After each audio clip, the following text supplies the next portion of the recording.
bangsa sehat sejahtera, kemenangan adalah saudara, bersatu dalam ikatan, menjunjung etika cipta, bersama membangun bangsa.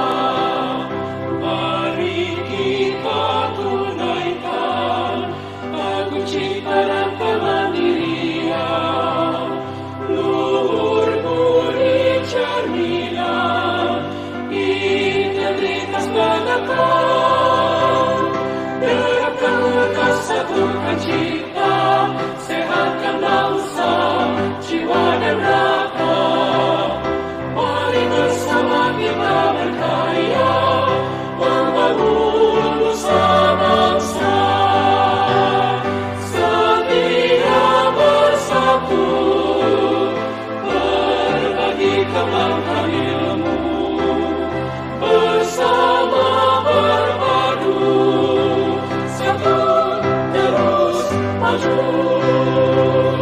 Bersama bersatu, satu pilih terus maju.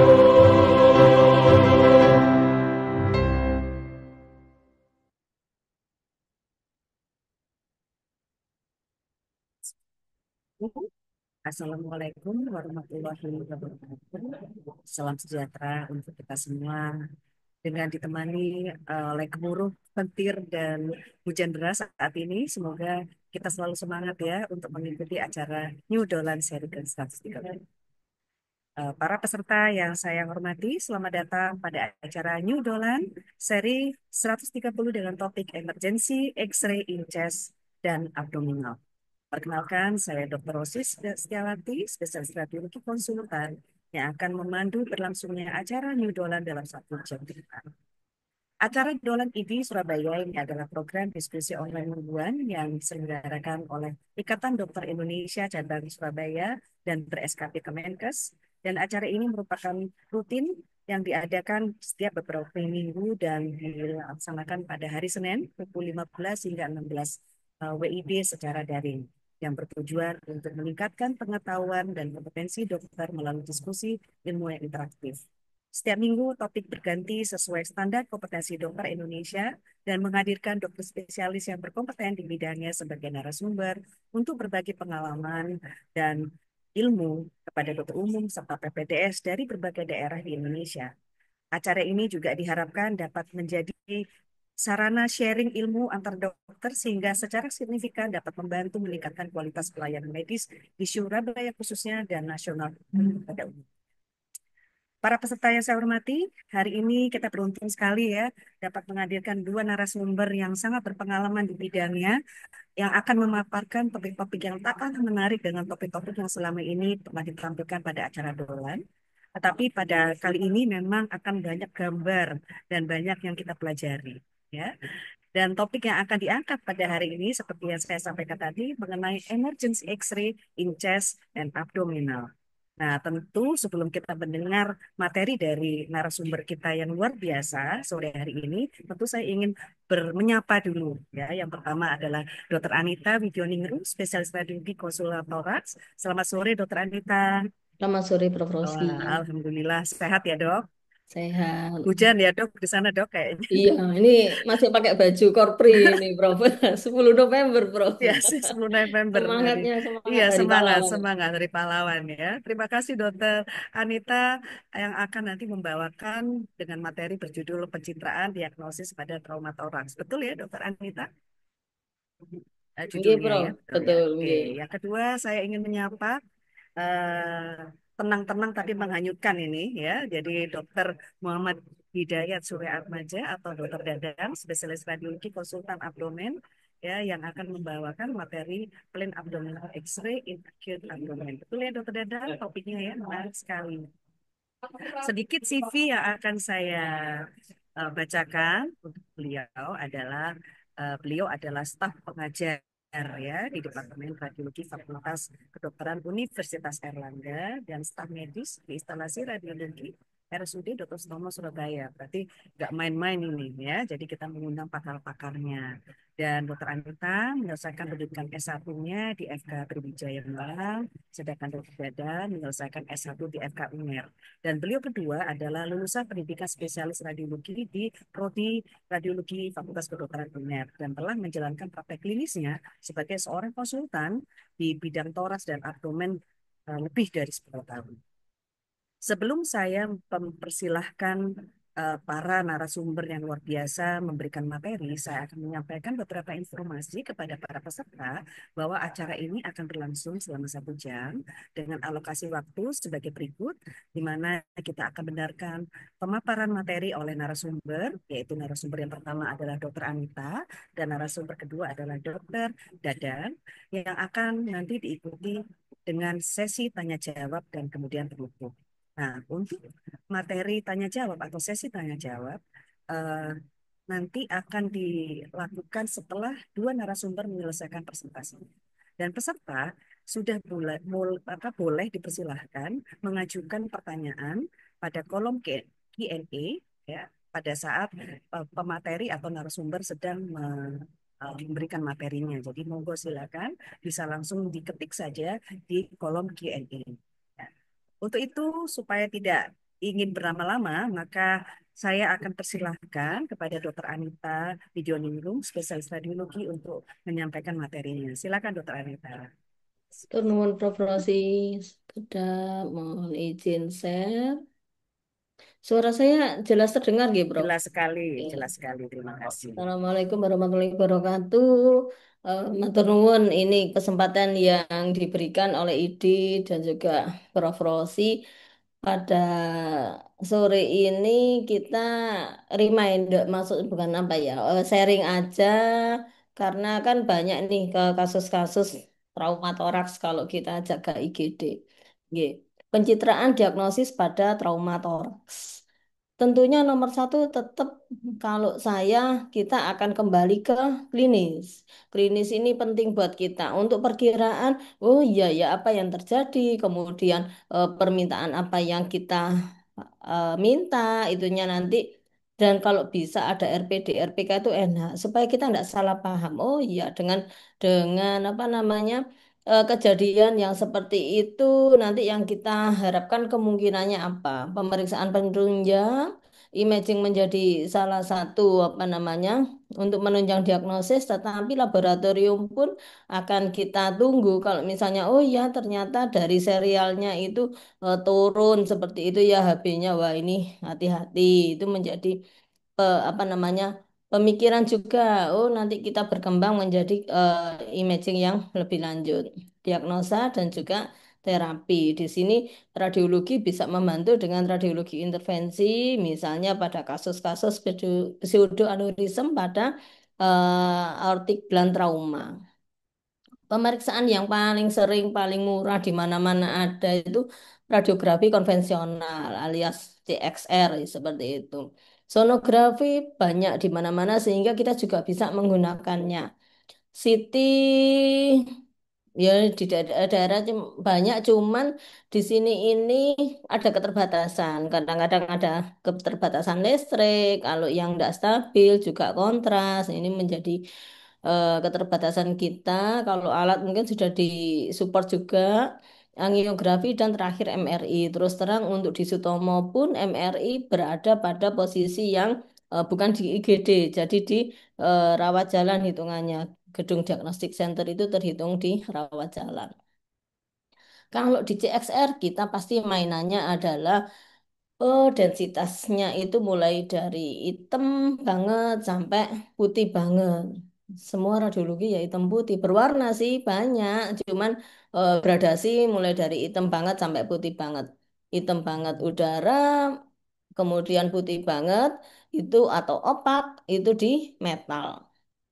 Kalau kita lihat, oh iya, dengan apa namanya trauma tembak kita bisa melihat opasitasnya berdensitas logam. Pada CT scan mungkin takut, aduh ini kena vaskular apa enggak kan tingginya ini apa namanya kalau dari AP Cuman kalau dari AP ataupun PA itu kita hanya lihat posisi superior inferior, kemudian kanan kiri. Apakah tetapi posisi mana anterior, mid, posterior kita kan nggak bisa lihat. Apakah ini ternyata nempel apa namanya di kulit aja misalnya di bagian punggung seperti itu belakang ataupun di tengah kita nggak tahu sehingga butuh lateral. Kalau misalnya kita tidak mempunyai CT scan. Tetapi kalau kita mempunyai CT scan ya monggo langsung ke CT scan itu lebih aman buat kita. Tetapi seperti kita ketahui bahwa gambar yang di mana namanya yang di sisi kanan ini sebenarnya bukan gambar dari pasien yang sebelah. Ini kan levelnya tinggi ya. Levelnya di atasnya Karina, sedangkan kejadian ini adalah ini foto pasien yang berbeda. Ini yang di bawahnya Karina, seperti itu. Oke.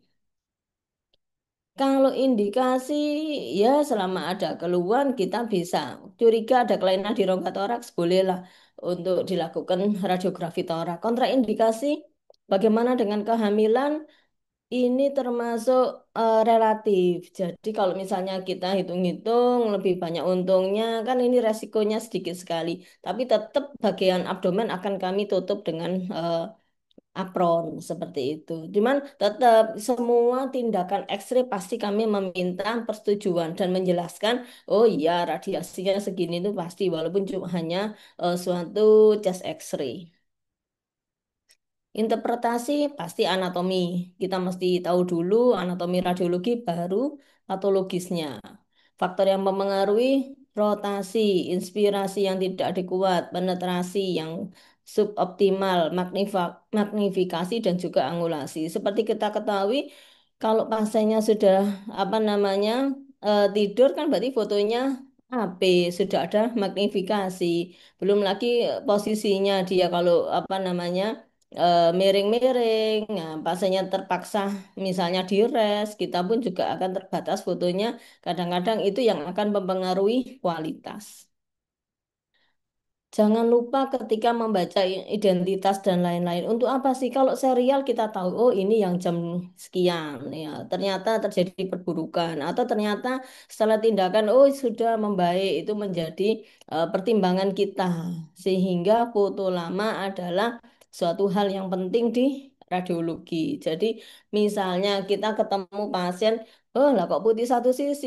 Oh, ternyata putih satu sisinya memang dari dulu. Jadi ya sudah, alright gitu, tidak jadi masalah. Apa yang dievaluasi mulai A sampai I, RW, bone, ketika lihat bone jangan lupa lihat soft tissue, kemudian kardiak siluet, diaframnya kita lihat juga, pinggirnya jantung kita lihat apakah dia bagus, berbatas tegas ataukah memang ada siluet sign-nya. Kemudian di daerah paru-parunya, paru-parunya ini ada suatu opasitas atau misalnya oh ternyata kolaps. Ini menjadi apa namanya evaluasi kita. Gastric bubble kita lihat di mana sih? Apakah benar di infrahemidiafragma ataukah ternyata dia naik ke mid ataupun malah ke salah satu hemitoraks seperti itu. Hila dan juga instrumen. Ukuran CTR kita pakai ukuran apa namanya lebarnya jantung dan juga lebarnya torak di level sisi dalam. Oke, contoh pembacaannya kita lihat RW-nya penting tidak tampak deviasi apa enggak. Apapun yang menarik ataupun apapun yang mendorong. Kalau trauma mestinya apapun yang mendorong karena dia suatu space occupying lesion.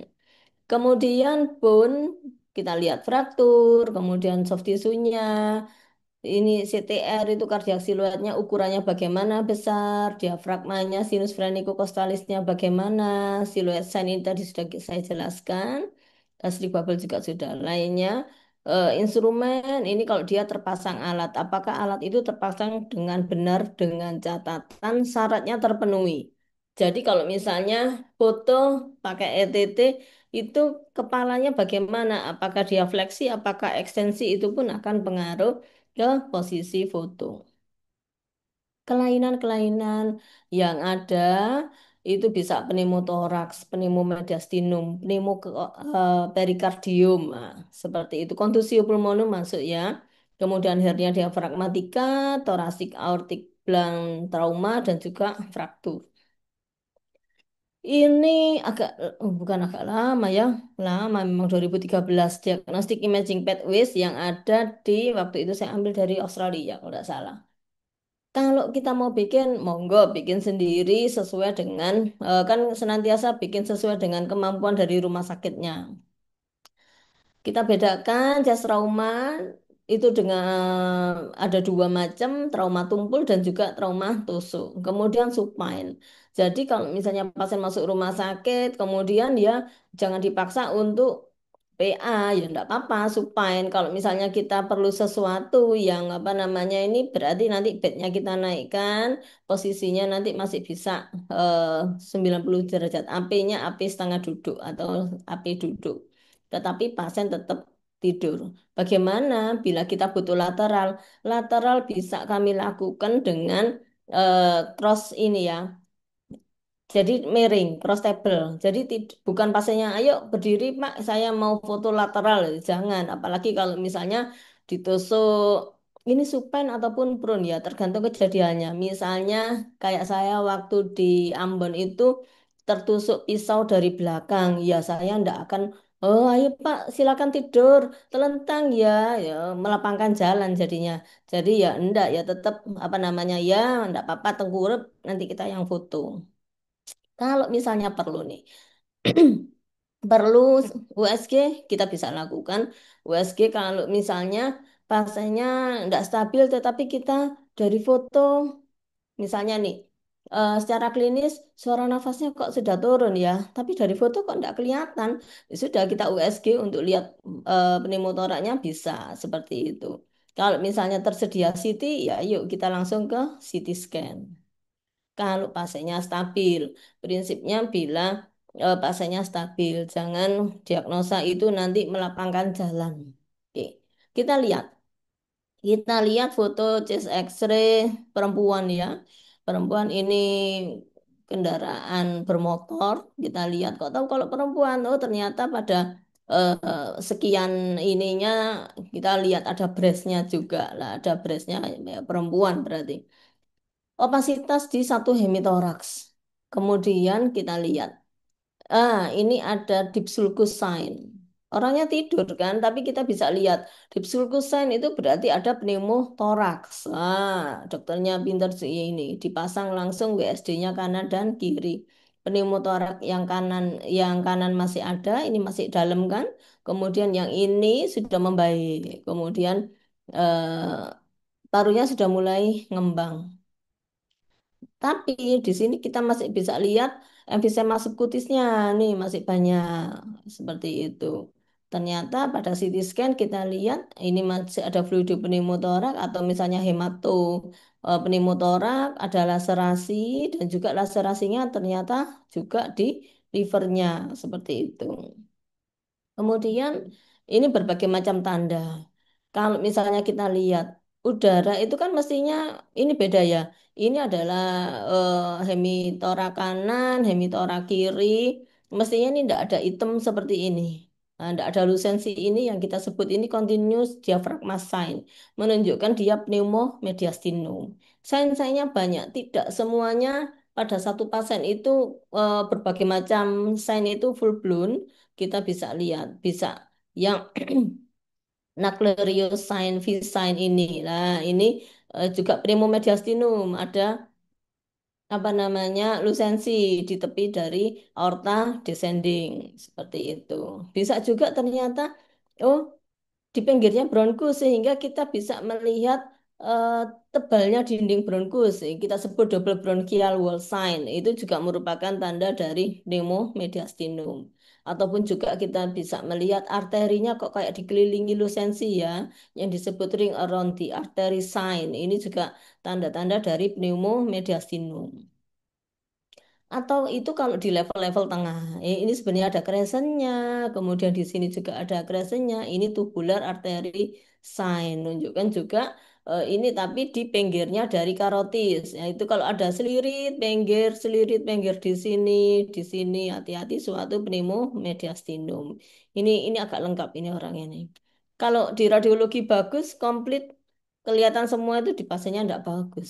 Mending enggak kelihatan apa-apa di radiologi normal enggak gitu. Pneumoperikardium kita lihat lusensinya di kavum perikardium. Kalau ini pneumotorak jelas, kita bisa lihat lusensinya itu tanpa jaringan paru. Parunya kemana? Parunya kolaps. Tetapi hati-hati, di sini mediastinal shiftingnya sudah ada, terdorong ke sisi kanan. Sehingga yang terjadi apa?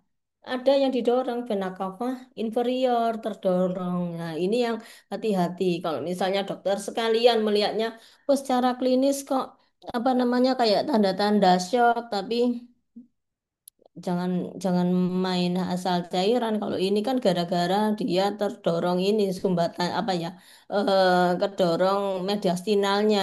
Nah, ini yang bisa menyebabkan seakan-akan seperti shock, tetapi bukan hipovolumik, tetapi kejadian yang di rongga dadanya.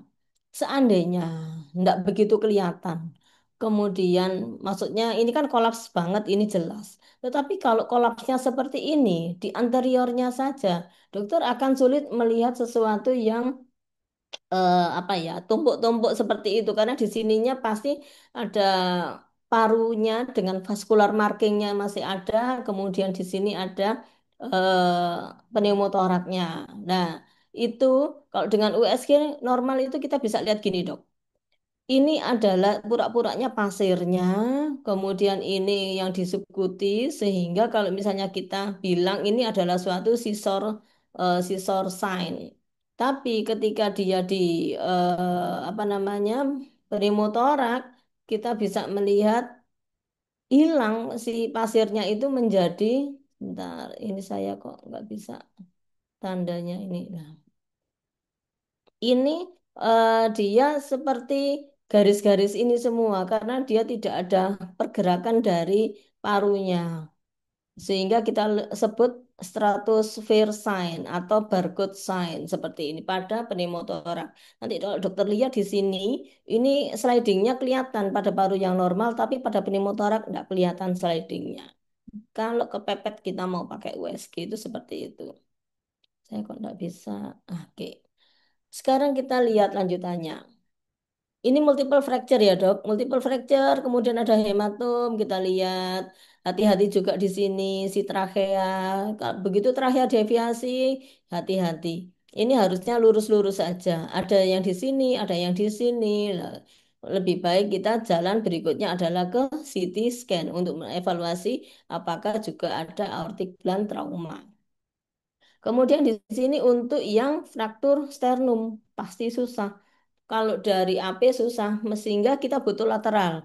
Lateralnya pasiennya tetap tidur, nanti ininya cupnya yang miring, sehingga kita bisa lihat fraktur dari sternum.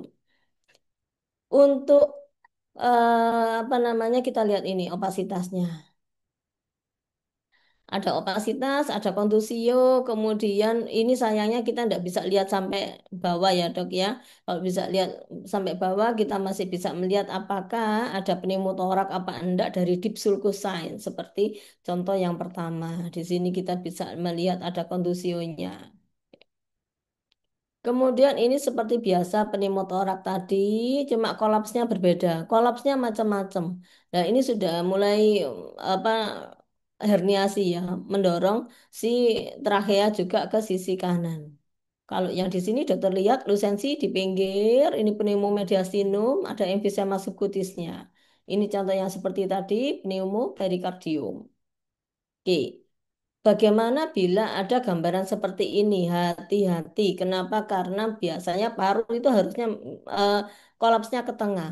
Kalau dia kolapsnya menjauhi hilus, ini adalah suatu tanda-tanda tracheobronchial injury seperti itu. Ini sama pneumomadiastinum. Ini eh, apa namanya bocornya ya dok dari trachea keluar ke sini.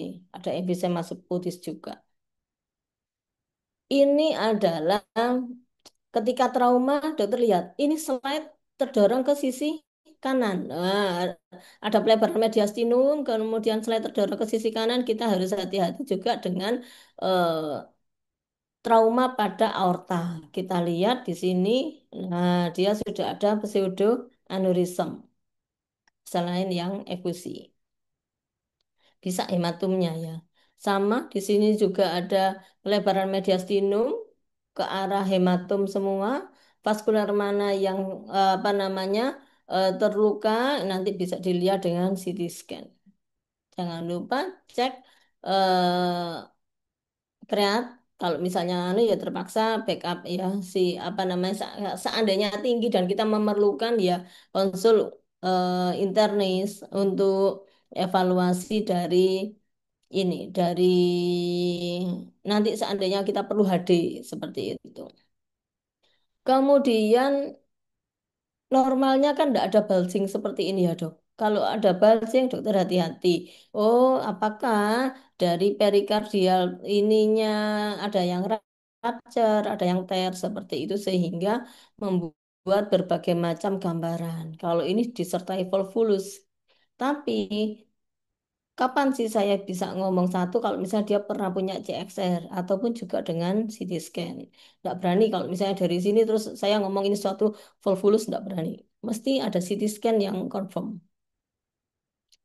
Kemudian di sini kita masih bisa juga lihat apa namanya opasitas untuk menunjukkan ternyata ketika CT sama semuanya dikonfirmasi oleh CT ada left ventricular aneurysm. Sedangkan untuk yang ini kok kayak bad wing ternyata yang rupture adalah mitral valve-nya. Sama seperti tadi pelebaran mediastinum, dokter lihat apical cap, tracheal terdorong, bronkusnya jadi kecil. Ini tanda-tanda hematom pada mediastinum. Kita mesti evaluasi dari aortanya. Kemudian ini yang aortosklerosis yang biasa kita apa namanya bilang kalau baca foto tora, oh ternyata kalau dia bergeser intimanya hati-hati. Ini yang namanya ring sign. Wah, kalau seperti ini hati-hati suatu diseksi sehingga dia kegeser. Ini aneurism apa namanya post traumatik. Kemudian kalau yang ini kita lihat eh, ini yang B. Kalau ada rounded di sini hati-hati adalah apa namanya aneurism yang di dari aortic knob. Nah, seperti tadi sering-sering terjadinya adalah di aortic knob. Ini sama prinsipnya kita harus melihat trachea, kedorong apa enggak. Kemudian kalau yang ini untuk adanya subclavian transaksi, apa namanya sobeknya. Ini yang kanan, kemudian ini yang kiri. Karena kita tahu ini mendorong trachea ke sisi kanan dan ini mendorong trachea ke sisi kiri disertai juga pelebaran mediastinum. Ini tadi beberapa contohnya, nanti bisa dibaca, filenya juga sudah saya serahkan. Cuman yang ini kan pelebaran dok, apa namanya mediastinum. Kalau kita lihat rupture, rupture ini bikin pseudoaneurysm, kemudian setelah diintervensi dia sudah membaik. Sama, sama-sama pseudoaneurysm gara-gara apa namanya aortic blunt trauma. Kemudian yang kita lihat selanjutnya adalah hati-hati, lihat untuk gastriknya. Di mana? Ketika dokter melihat, oh ternyata ada bentukan lain ya di hemitorak, nggak tahu kanan, nggak tahu kiri. Oh kalau ini kan kiri. Kemudian ini ada lusensi besar, si jantungnya terdorong, hati-hati suatu hernia diafragmatika. Sudah proven ternyata gaster yang masuk. Sama-sama hernia. Kemudian tapi kalau untuk yang di sini yang masuk adalah small bowel. Oke. Sampai di sini mungkin nanti kita lebih banyak ke diskusi. Siap. Terima kasih. Wassalamualaikum warahmatullahi wabarakatuh. Terima kasih Dokter Anita atas pemaparannya dan contoh-contoh kasusnya. Sulit ya fototoraks itu.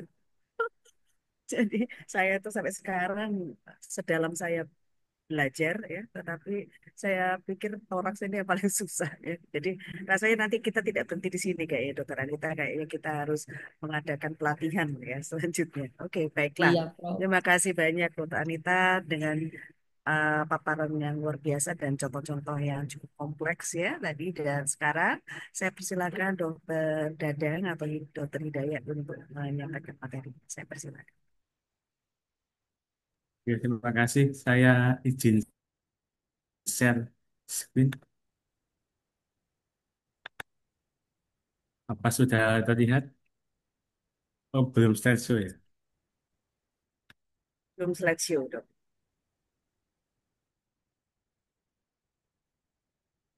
Sudah slideshow, Prof ya.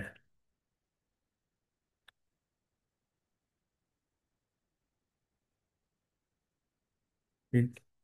Sudah terlihat, Prof? Sudah Dokter Dadang, aman. Oke. Iya. Oke. Assalamualaikum warahmatullahi wabarakatuh. Selamat sore. Terima kasih Pak Rosi eh, pada Idris atas kesempatannya. Saya izin share. Mungkin ini ya, saya share banyak share kasus ya, terutama mungkin di IGD ya, IGD kasus-kasus akut abdomen yang mungkin sering dijumpai oleh dokter umum yang bertugas di IGD. Ini mungkin penyakit-penyakit yang sering ya dijumpai pada kasus akut abdomen ya. Mulai di sisi kanan atas, mungkin yang sering batu, terus di flank yang sering itu ya batu juga, batu ginjal ya. Kalau yang tadi batu empedu, kemudian kelainan apa di bowel ya, bowel di small bowel atau large bowel ya, terus kemudian urinary yang lain ya, bisa pankreatitis, perforasi dan lain-lainnya. Jadi radiologi ini sangat berperan penting untuk mendiagnosis kelainan-kelainan ini ya. Di, tapi dalam topik ini saya fokus di X-ray ya, walaupun modalitas histologi ada X-ray, ada USG, ada CT, tapi saya ingin menekankan bahwa X-ray itu merupakan first choice imaging yang sangat penting untuk diagnosis pada kasus akut abdomen. Oke, mungkin saya review aja untuk ABCDE pada uh, pembacaan foto pos abdomen ya. Berarti yang A itu R ya, R in long place atau kita cari adanya pneumoperitoneum, udara bebas di kabel peritoneum.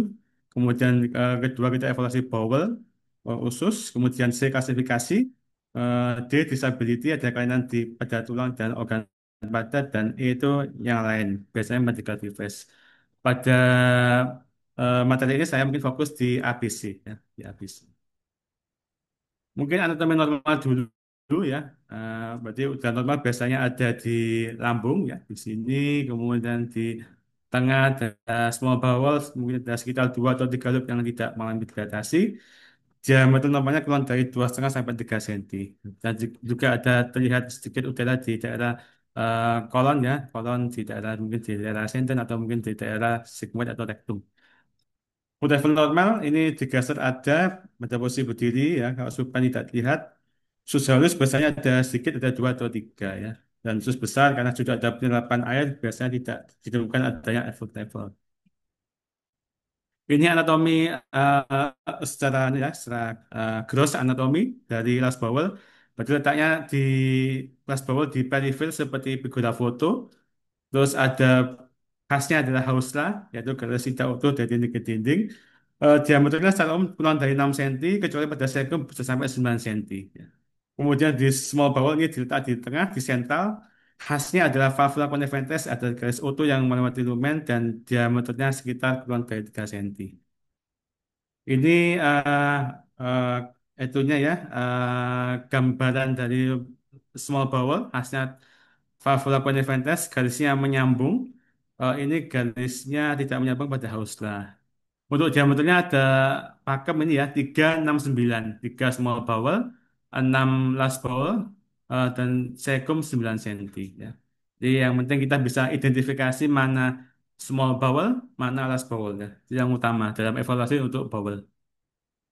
Nah, ini mungkin dokter-dokter bertugas di UGD pasti ya kalau ada pasien dengan kecurigaan ileus atau mungkin kelainan abdomen perutnya besar bisa BAB pasti kita mintakan foto posisi pose abdomen 3 posisi ya. Ya minimal kita bisa foto AP supine dan LLD. Kalau bisa berdiri lebih baik lagi ya.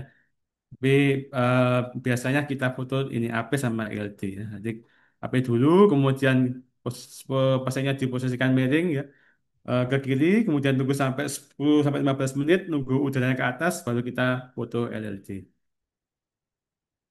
Nah, ini kelainan yang mungkin sering kita jumpai yaitu ileus ya, adanya gangguan pasase dari usus ya, ileus ya. Ileus itu bagi dua secara umum, bisa fungsional, bisa obstruksi atau mekanik. Fungsional dibagi dua, bisa lokal saja atau namanya sentinel lobes, atau seluruh seluruh usus, atau bahasa Inggrisnya ini adinamik ileus, atau yang kita sering paralytic ileus ya, pada fungsional. Pada obstruksi, yang sering di dua tempat, di small bowel atau large bowel ya. Kalau small bowel biasanya kita istilahnya ileus obstruksi letak tinggi, kalau large bowel biasanya kita ngomong letak rendah. Ini anu ya, yang terjadi pada usus ya. Berarti kalau misalkan ada sumbatan, pasti yang sisi proksimal dia akan mengalami dilatasi. Ya seperti anu ya, selang air ya. Kalau kita mampetkan, berarti sisi dari PDAM ke yang mampet dia akan menggelembung ya. Kemudian sisi distalnya dia akan kolaps ya. Itu eh, di sisi yang merupakan ini, peralihan ini merupakan titik dari sumbatannya ya. Ini merupakan tabel untuk melihat membedakan antara manakah ke arah fungsional, ileus atau obstruksi. Intinya kalau pada obstruksi, karena tadi ya, karena ada sumbatan, maka udara di distal dia akan menurun atau menghilang ya. Berarti kalau ada obstruksi di level small bowel, maka udara di distal, distalnya kan bisa dari ini ya, kolon ya distalnya ya. Nah, kolon atau di sigmoid ini dia akan menghilang. Kemudian kalau obstruksinya di last bowel, otomatis yang dilatasi proksimalnya yaitu kolon yang proksimal dilatasi dan yang distal dia akan menghilang. Dan pada udara di small bowel pada fase awal tidak mengalami dilatasi kecuali dia terjadi ke ileocecal inkompetensi. Kalau pada fungsional, tentu udara di distal kita masih ada ya, udara di distal masih ditemukan. Dia hanya ada dilatasi ya, pada lokalis ada beberapa loop yang mengalami dilatasi. Kalau pada paralitik atau generalized, dia mengalami dilatasi mulai small bowel sampai large bowel. Kemudian jangan lupa klasifikasi juga penting, kita harus mengetahui yang ini sering juga datang-datang malam-malam ke UGD ya, misalnya ke kolik ureter atau mungkin batu ginjal atau batu buli-buli atau mungkin batu empedu ya. Jadi mungkin kita harus tahu poleksi-poleksi tempat-tempat ya klasifikasi. Oke, mungkin saya sedikit share kasus akut abdomen ya. Kasus pertama. Ini pasien laki-laki dewasa ini pernah riwayat kolostomi karena tumor kolon. Jadi dia pernah tumor kolon terus dioperasi ya, diambil tumornya terus dalam beberapa saat mungkin 6 bulan terus tahun terus kemudian perutnya gede ya terus dan semakin membuncit ya perutnya. Nah, ini fotonya seperti ini ya. Dia datang ke UGD, terus punya besar, terus dokter sebagai dokter UGD ya. Terus dimintakan foto abdomen 3 posisi ya. Ini bisa, maksudnya bisa posisikan 3 posisi ya. Jadi kita temukan ya. Berarti kita evaluasi ya. Tadi A ya, apakah ada air in the wrong place ya. Apakah ada pneumoperitoneum ya. Pertama kita evaluasi dulu. Kemudian B, bowelnya ya kita tentukan bowelnya ini apakah adakah dilatasi atau tidak ya. Kalau dari lihat bentuknya ini memang ada dilatasi ya. Ini ada bentukan valvula coniventes, letaknya di sentral ya. Ini pasti ada dilatasi dari semua bowel. Kita lihat kalau mungkin kalau dokter-dokter nggak punya penggaris ya, kita bisa lihat korpus vertebra. Kalau mungkin diameternya dari small bowelnya itu lebih dari korpus ya, mungkin dia mengalami dilatasi ya. Kemudian kita lihat bagaimana dengan kolonnya, usus besarnya. Ya, ternyata usus besarnya kita lihat memang ada sedikit di daerah sini, segum. Tapi di daerah sini distalnya dia menurun ya, di daerah sigmoid, rectum, di daerah apa namanya descendant ya, dia menurun. Berarti ini artinya dia ada sumbatan akibatnya di desa dia akan menghilang atau kolaps. Kemudian kita melihat pada posisi LD ada bentukan F level ya yang multiple lebih dari tiga ya, ini banyak. Dan di posisi berdiri juga banyak ya, ini menunjukkan adanya suatu latensi ya, ada suatu hambatan di hambatan pasase dari bowlnya. Berarti ini mengarah gambaran suatu uh, small bowel obstruction ya. Berarti kita temukan adanya dilatasi small bowel, terus ada penebalan, kemudian ada bentukan ya ini anu ya sen ya dari bone appearance, kemudian gas di usus dia menghilang atau menurun. Ini anu ya berbagai anu macam posisi ya bentukannya sama ya ada effort level ya ada bentukan herringbone appearance ya ada dilatasi dari small bowel ya ini gambaran dari mechanical small bowel obstruction.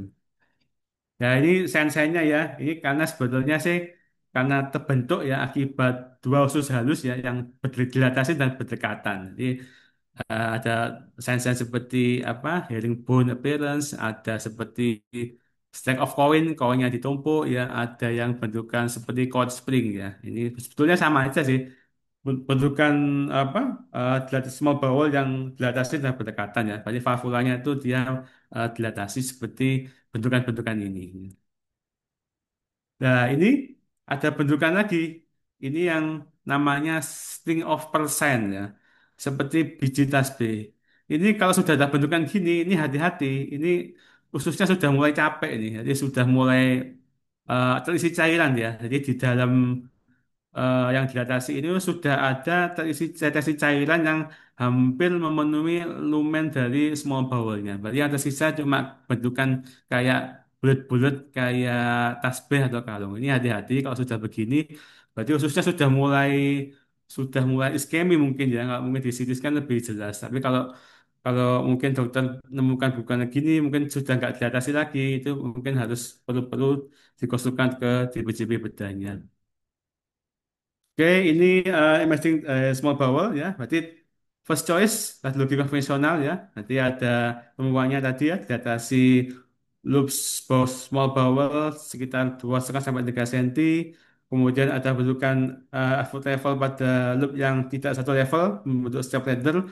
Kemudian tidak ada atau mungkin menurunnya udara di last last bowel. Kemudian kalau sudah terisi cairan dapat membentuk gambar seperti sing of beads atau sing of pearl tadi ya seperti biji tasbih tadi. Oke, itu kasus pertama.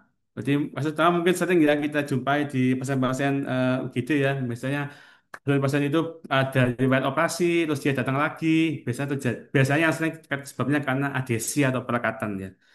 Cindo, 5 menit lagi. Oh, oke. Oke, yang kedua ini ini ya usus besarnya dilatasi seperti seperti huruf U terbalik ya. Ini gambaran suatu volvulus ya. Ini volvulus ya. Ini seperti huruf U terbalik ya. Ini kalau dikontras seperti seperti huruf apa? Ya, seperti paruh burung ya. Nah, ini gambaran volvulus. Bentukannya seperti biji kopi ya. Ini biji kopi ya seperti ini ya. Ini volvulus ini yang sering di dua tempat di daerah sigmoid ya, di daerah sekal ya. Dua tempat ini yang sering terjadi volvulus ya. Kemudian ini contohnya kalau yang sekal dia mengarah ke kiri, kalau yang sigmoid ya dia mengarah ke kanan atas ya. Oke, ini juga sama, ini juga karena di last bowel ya. Lihat ada dilatasi di last bowel, kemudian kita lihat adanya foot level ya, pada posisi berdiri. Kemudian di CT scan kita lihat adanya suatu tumor ya, penyempitan di sini di daerah kolon descendant atau sigmoid ya. Oke, ini ciri-cirinya intinya kalau pada obstruksi last bowel yang dilatasi last bowelnya ya. Terus kemudian pada small bowel belum kalau masih awal tidak didilatasi, namun bila jadi inkompetensi kardiovaskular maka dia akan mengalami dilatasi pada small bowel. Oke, ini gambar last bowel yang dilatasi itu last bowelnya ya, yang pertama kali ya, yang tidak terjadi ini sumbatannya. Ini kalau terjadi inkompetensi maka small bowelnya ini ikut dilatasi. Ya, kadang-kadang kita menyerupai bentukan paralitik ya. Ini kalau paralitik, biasanya pada pasien-pasien recent operasi ya, baru operasi, berarti ada dilatasi last bowel, pada semua bowelnya juga dilatasi, berarti ada kolonnya dilatasi, semua bowelnya juga dilatasi, kemudian effort levelnya biasanya panjang-panjang. Itu biasanya pada paralitik ya. Tapi tetap kita harus lihat pada klinis ya. Oke, kasus tiga ini juga sama, ini juga small bowel obstruction ya. Cuma ini ada temuan khusus yaitu gallstone ileus ya, berarti ileus yang disebut oleh batu empat tulang impaksi ke usus ya. Nah, ini. Dengan foto agak susah, makanya kita temukan ada bentukan small bowel obstruction ya. Ini temuannya pada foto ini ada terlihatnya ada pneumobilia, obstruksi sama gallstone, tapi ini kadang-kadang harus dengan CT scan untuk menemukan gallstone di bowel. Ini bentukannya gallstone di bawah seperti ini ya. Ada apa? Bentukan klasifikasi, terus dia eh, ter, anu ya, terhambat di sini ya di usus small bowel-nya. Oke, yang empat ya ini sama ini dari abdomen juga datang dengan akut abdomen ya. Kita lihat ini ada udara di atas diafragma ya. Ya ini khasnya ya yang temuan dari pneumonia ya.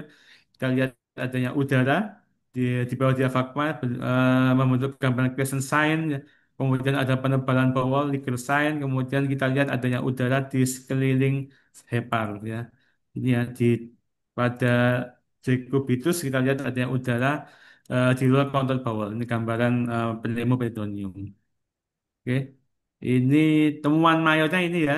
Berarti ada crescent sign, ada Liger sign. Liger sign itu penebalan usus karena ada perforasi, berarti udara di dalam dan di luar usus sehingga dindingnya lebih tidak jelas.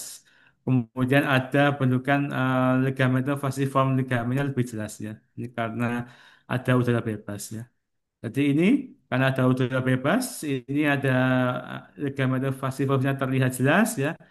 Ini ada udara bebas di cover abdomen ya, seperti bentukan seperti football sign ya. Ini seperti football sign. Ini juga sama, ada udara di bawah diafragma. Ini terlihat adanya bentukan ligamen falciformis di sini. Kemudian ini contoh dari Liger sign. Ini ada penebalan dari usus ya, karena ada udara di luar dan di dalam usus sehingga dindingnya lebih tebal ya. Ini dindingnya lebih jelas lebih tebal. Ini gambaran suatu Liger sign. Oke, hati-hati ya, juga ada namanya pneumonia tuberculum. Ini udara bebasnya di daerah retro ya. Jadi ciri khasnya mungkin udara bebasnya dia mengisi daerah sekitar ginjal ya. Ini namanya pneumonia tuberculum. Kemudian CT scan ini bisa sangat sensitif ya untuk mendeteksi udara bebas. Walaupun sekecil ini kita bisa melihat udara di luar lumen usus.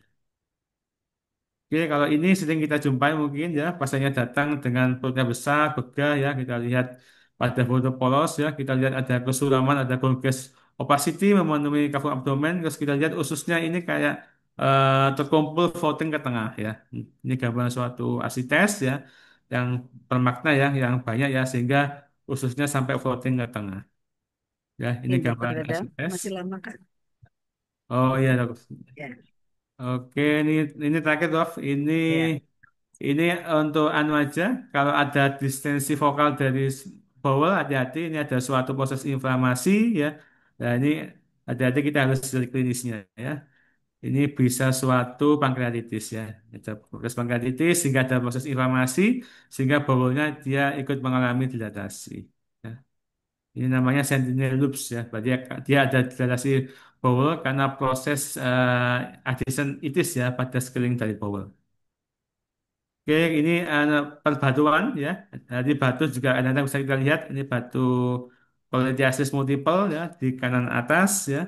Kemudian ini juga flank pain bisa kadang-kadang kalau pasiennya bagus anunya fotonya kondisinya relatif tidak banyak gas ya atau fekal kita bisa lihat adanya batu ya di ureter kanan ini ya. Nah, ini.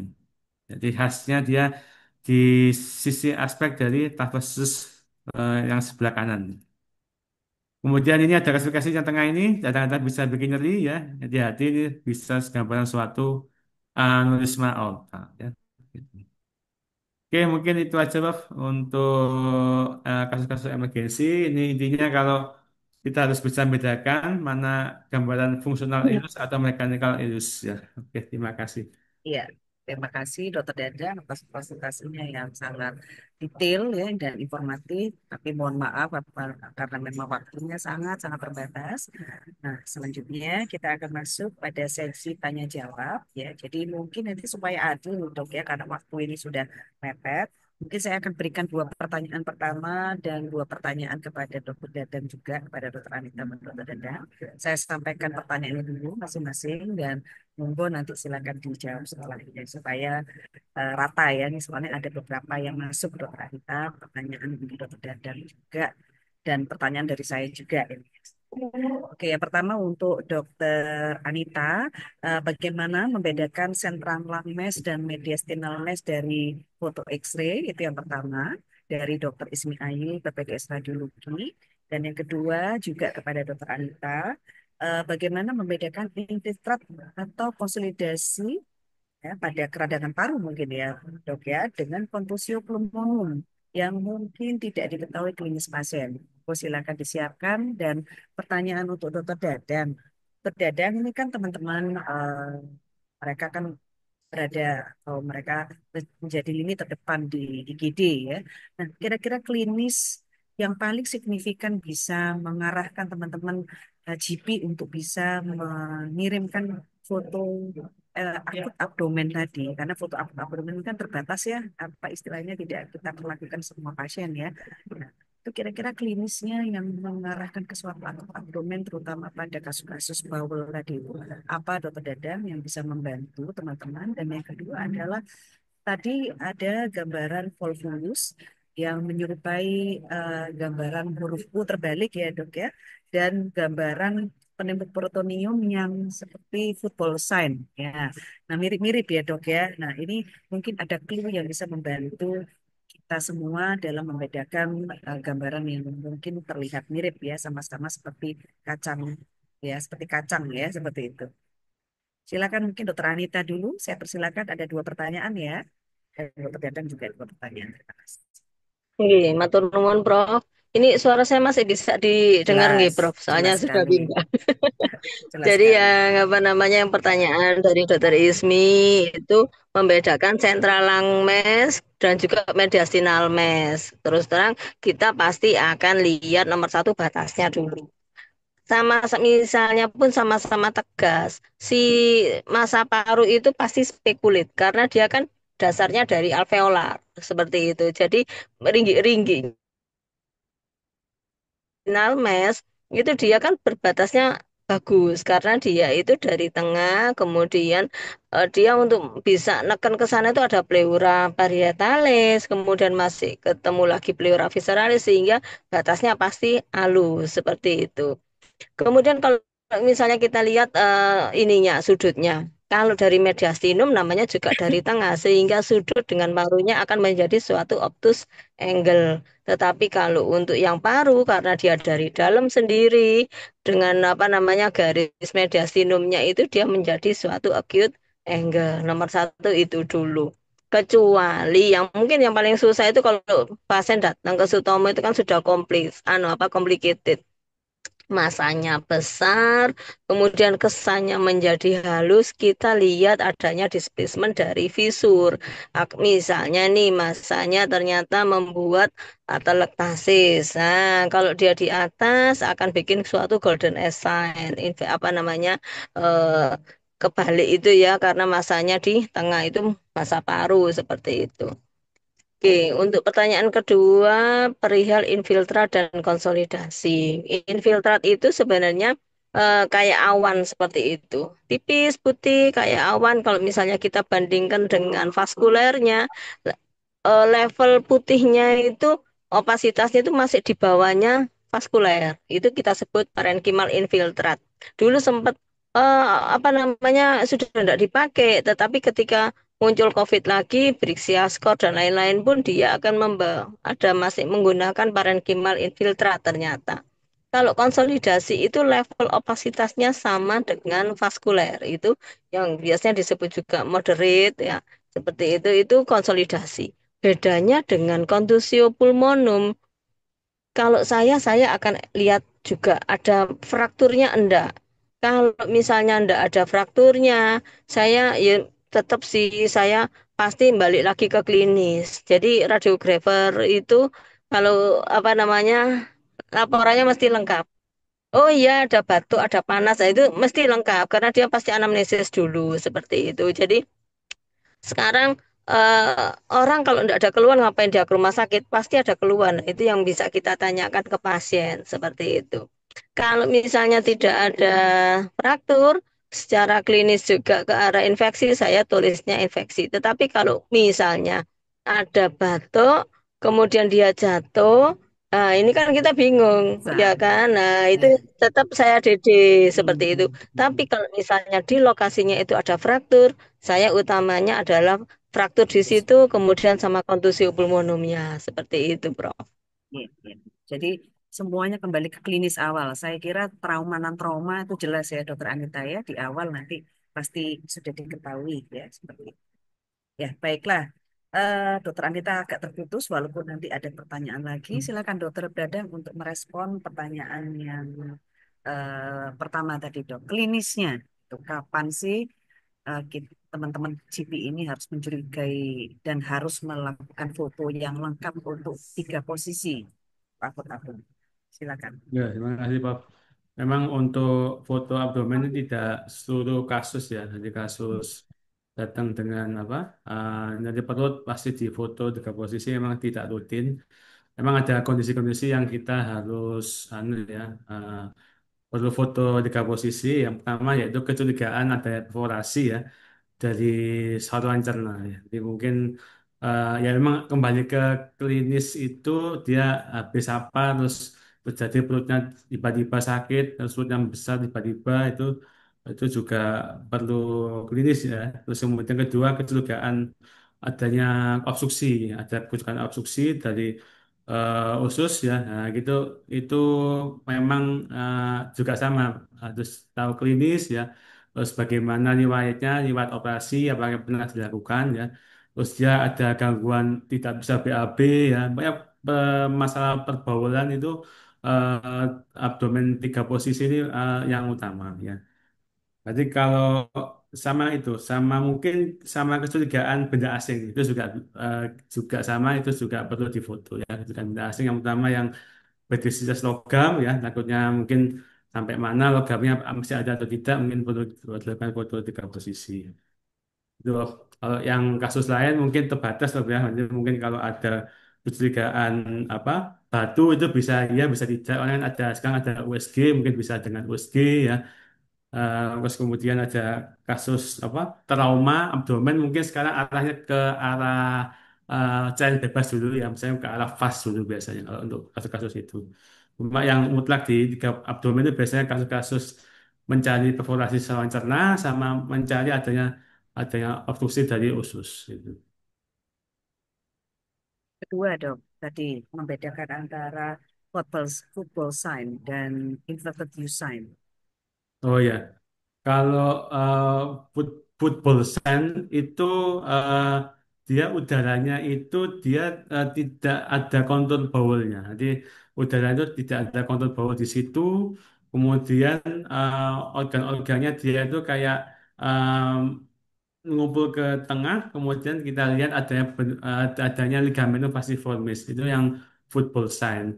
Kalau eh, apa yang coffee bean sign ya, jadi kita melihat adanya bentukan last bowel. Jadi kita bentukan last bowel yang besar, terus yang tumis, yang luntir.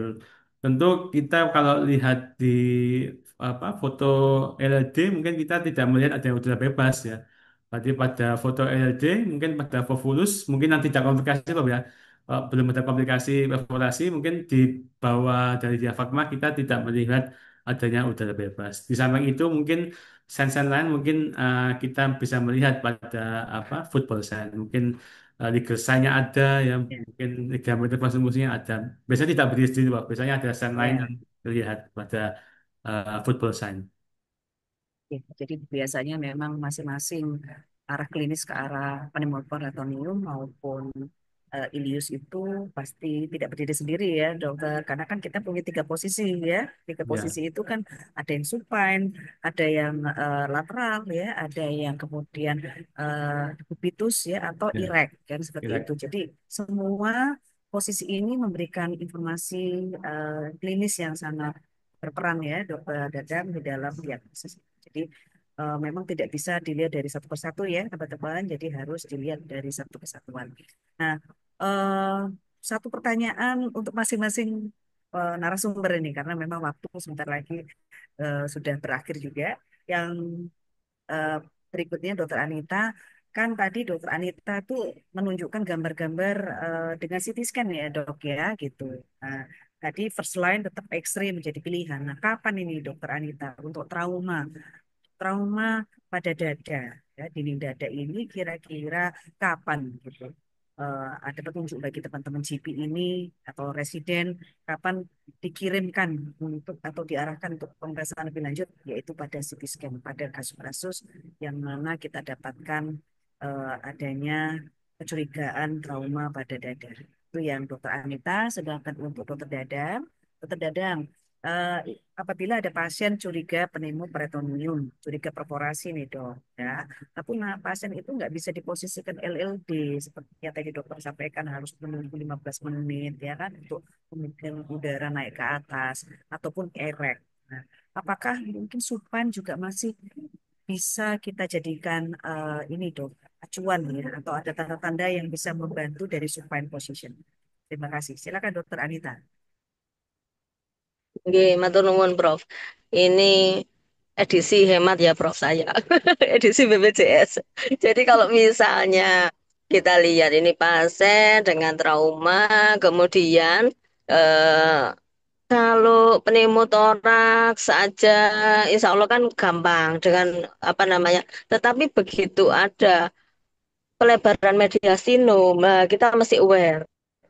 Atau misalnya trauma apa namanya dari belakang, ditusuk dari belakang. Lah ini kena ke medula spinalis atau enggak. Lah itu yang membutuhkan kita nantinya.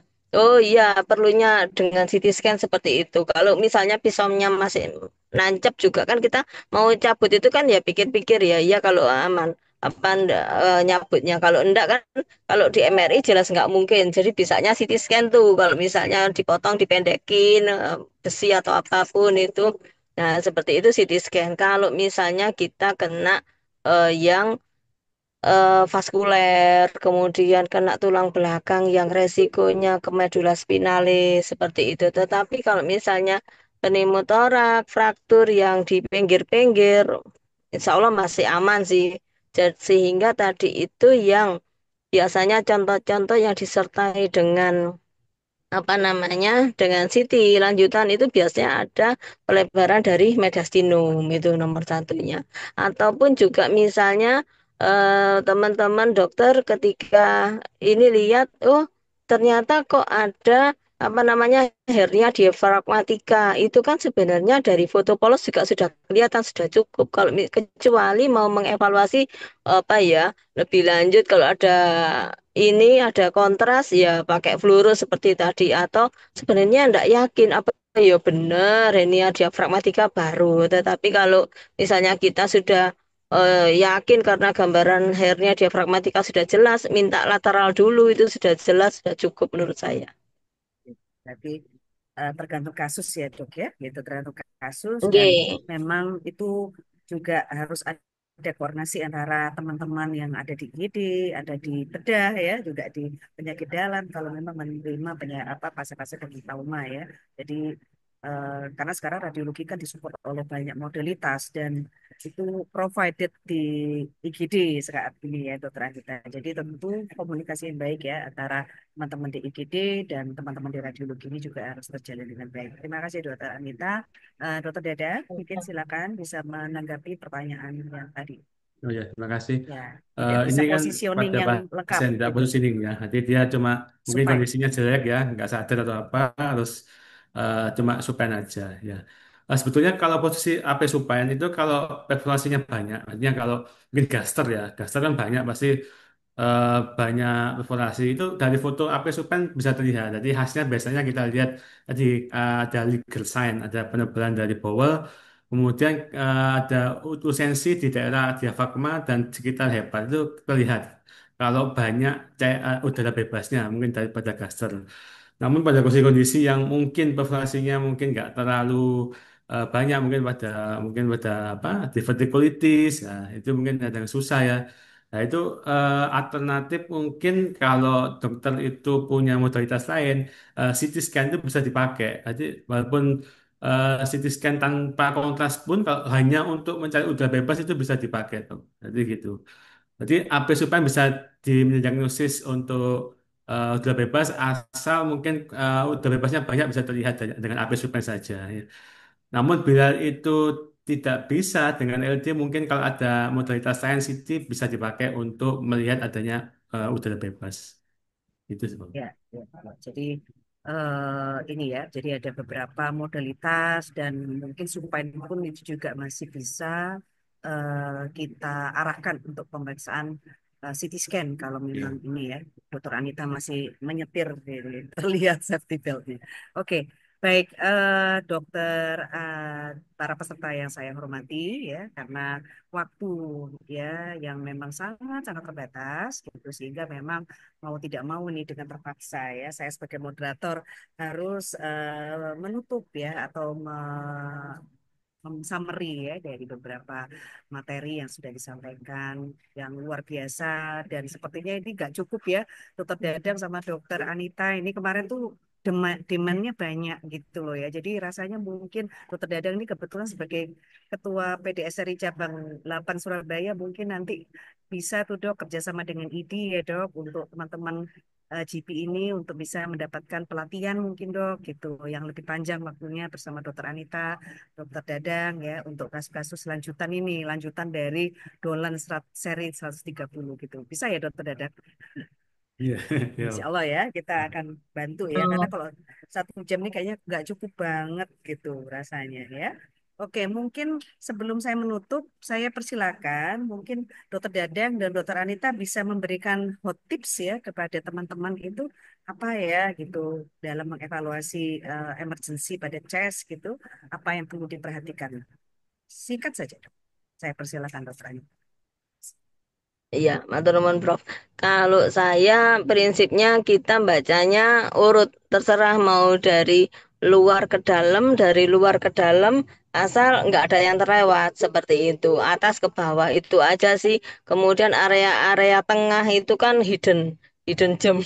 Itu area yang berbahaya sehingga memang kita harus lihat tengahnya itu normal apa enggak itu di situ.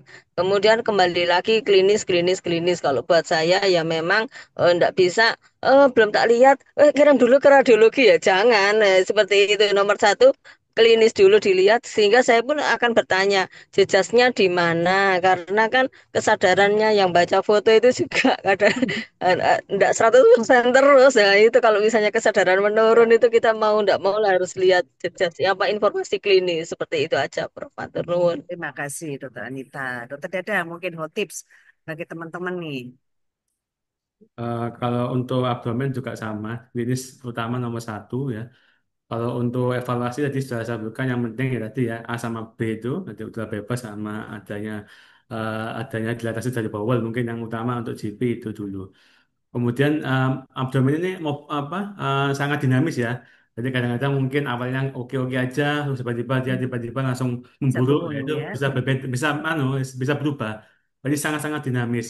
Mungkin gampangannya mungkin datang trauma terus ada apa fase-nya negatif, terus tiba-tiba memburuk ternyata fase-nya positif ya itu. Jadi tetap klinis itu penting ya. Nanti untuk evaluasi klinis dulu ada perburukan ya ada mungkin ada klinis yang mungkin nambah jelek, itu cepat-cepat kita evaluasi dengan modalitas radiologi. Mungkin kalau tips osteoartritis akut abdomen, mungkin kalau tujuannya mungkin mencari kelainan dari udara, bahwa pilihan utama mungkin ya foto polos abdomen 3 posisi. Tapi kalau yang dicari mungkin cairan bebas ya pilihan utamanya dengan USG. Itu sih. tips yang bagus ya. Jadi pemeriksaan fisiknya harus benar ya, Dokter Ya, Dadan fisik. ya. Nanti bisa mengarah Jadi yang betul iya itunya. betul, Oke. karena kalau pemeriksaan fisik sudah oke, anamnesis sudah oke, maka akan bisa membedakan ini ya. Temuan ini merupakan suatu cairan yang bermakna atau ada cairan bebas atau suatu udara gitu. Karena sangat mudah banget dibedakan ya, seperti itu gitu. Jadi modalitasnya tentu nanti tetap screening foto polos tetap ya dok ya, tetapi tidak Ya, perlu dilakukan 3 posisi kalau yang ternyata memang tidak mengarah atau mengarah ke ya, arah cairan bebas. itu Tetapi pasti. kalau dia memang mengarah ke suatu obstruksi ya, maka kita tidak perlu lakukan ultrasound, tetapi kita cukup melakukan Oke. mungkin ultrasound apa foto 3 posisi ya, yang Hmm. lengkap, yang mana tentu akan sangat-sangat membantu diagnosis ya dan teman-teman yang ada di bedah yang mungkin nanti akan segera melakukan perencanaan terapi. Ya, terima kasih Dokter Anita dan Dokter Dadang, ilmu yang sangat-sangat mahal dan bermanfaat karena semua ini patutnya bukan hanya dari apa yang sudah kita baca dari literatur, tetapi dari pengalaman-pengalaman beliau yang luar biasa, yang telah banyak berhadapan dengan kasus-kasus mulai yang ringan, ya trauma ringan sampai trauma yang berat. Nah, sebagai penutup tentu apabila jika ada pertanyaan-pertanyaan lebih lanjut, ya yang belum bisa kami fasilitasi, maka silakan untuk para peserta dapat menghubungi kami melalui email ID Surabaya. Dan sebagai penutup, saya ingin mengucapkan terima kasih kepada Dokter Anita, Dokter Hidayat yang bersemangat ya di sore hari yang mendung dan hujan deras ini ya untuk berbagi ilmu kepada seluruh peserta dan tentu juga kami berterima kasih kepada peserta yang telah aktif ya mengikuti menyimak ya materi pada webinar eh, Dolan pada sore hari ini. Semoga ilmu yang diperoleh dapat bermanfaat di dalam praktek sehari-hari teman-teman semua. Dan jangan lupa mungkin Mas Odi bisa di-share untuk the next acara New Dolan ya. New Dolan jangan lupa ya, ini benar-benar sangat membantu loh teman-teman dokter umum ya, yang mana nanti untuk materi yang berikutnya luar biasa moderatornya Profesor Dr. Dodi Subadi, guru saya. Wah, luar biasa. Sayang kalau nggak ngikutin materi ini ya, di mana ini topiknya agak-agak ngeri-ngeri sedep ini ya. Jadi disfungsi ereksi medikamentosa ESWT protesis penis yang akan mengedepankan ya materi yang diberikan oleh Dr. Fikri Rizaldi dari SPU dan juga teman-teman yang dari andrologi, Dr. Agustinus, spesialis andrologi. Saya kira semoga apa yang disampaikan pada acara New Dolan sore hari ini dapat bermanfaat bagi kita semua. Mohon maaf apabila ada kekurangan dari kami. Akhir kata saya akhiri. Wassalamualaikum warahmatullahi wabarakatuh. Sampai ketemu lagi di acara Dolan berikutnya. Terima kasih Dokter Anita, Terima Dokter kasih, Dada. Bu Rosi, Terima Bang kasih semua para Ida. Turun, peserta. bro. Terima Yo, kasih. izin.